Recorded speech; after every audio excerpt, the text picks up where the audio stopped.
and I moved to Robertson primarily because my family was close by, and for this chapter of our lives when we're having our children and bringing them up in the country is of importance to both of us with country backgrounds. I now see how my mother's involvement with plants rubbed off on me, and that time I spent playing as a child in the dirt taught me to really appreciate the minutiae of nature and looking closely at things, whether it be pattern or colour.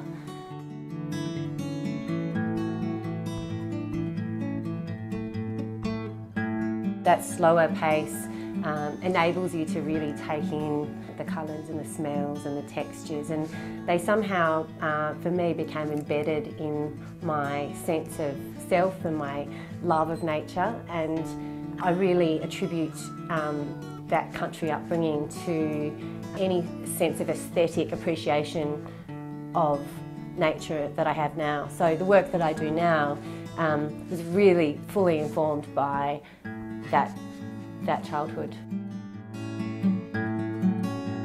The type of weaving that I do involves making a frame, so creating a form which is not necessarily symmetrical, using something like cane or rattan, and then filling in the frame using any kind of material. You can use material like fabrics or electrical cords or plastics or anything you want, but I choose to use natural materials. So I go out into the bush or the beach or people's gardens, drive around and quite often yell out "stop" to my husband.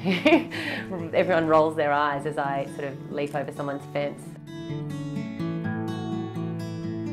The biggest part of my year this year was making an installation of lights and a dividing screen for a restaurant in California, which was kind of kick-started me into being quite serious because a family friend read the Country Style article and had obviously some great faith in me.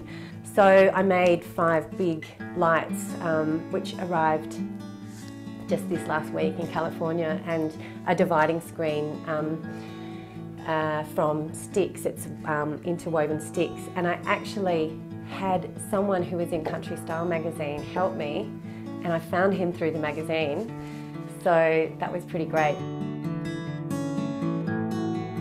My next job, I'm making 4 lights for a house at Collaroy, which is round earth, and I've now got a vision for myself making things that intersect the world of craft and design. So lights work beautifully with baskets. Going forward, I'd like to make pieces that cross the divide between art and design and craft, and hopefully make people think about recycling and using natural materials. I'm a bit of a bowerbird, and I like to keep nature close. So I'll always have feathers or bones or things that I found out walking with my children inside the house on a table where it can be touched and felt and looked at.